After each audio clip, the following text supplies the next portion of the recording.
Well, there were two other people who were supposed to be on today's show. They were Stephanie Davis and Jeremy McConnell. But you may have heard this. Sadly, over the weekend, the two have appeared to call it a day on their relationship. And yesterday, they told the producers of the show that they would no longer be joining us. This morning, Stephanie has given us an exclusive statement. I can just find it because it's all been a bit disorganised this morning. Here we go. This is what Stephanie has said.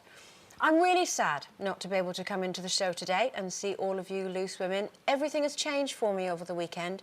I'm very upset and I feel taking a few days to get my head together is the best thing for me to do right now. Thank you for all the continued support as always. Love you all lots and I will see you soon. Stephanie.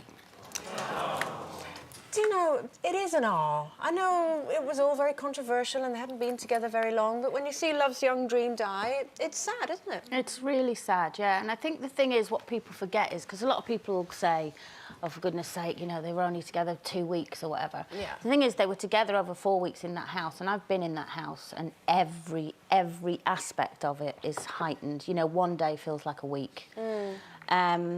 But it's also very cut off from the outside world. Yeah. And I think when you come out and reality hits you, and they're young, you know, they're both so young. Is it like a holiday romance type thing where you're together all the time and you're not, the constraints of the real world don't count? Absolutely. I think that's what it's like in there. Obviously, it never happened for me. The only reason I went in.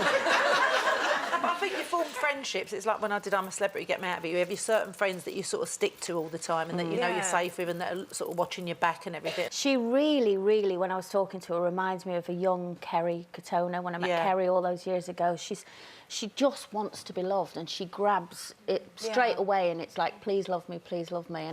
And it's a lovely trait, but it's a sad trait for her because it could lead to lots of heartache. You know, she's got to love herself first. I mean, it's a weird one, isn't it? Because I know they call those reality shows, but actually that's not reality. No. And when they come out of the house, that is the reality. And it's obviously sort of burned itself. And also, when you're young and you don't live together and you have an argument, it goes like that, doesn't it? You know, when you're living under the same roof, you just like make a cup of tea and you get over yourselves. But there, it's separate ends of the country. I'm not talking to you. I'm not talking.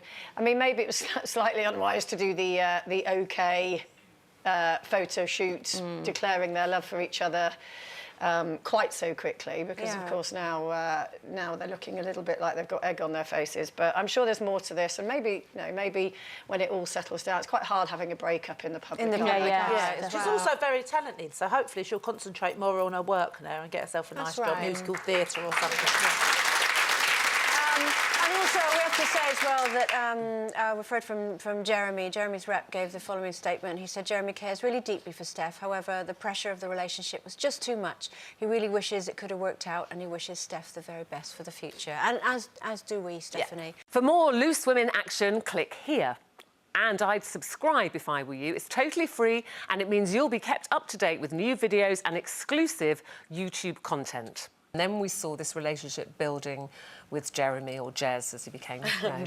And it became very apparent that the two of you couldn't keep apart.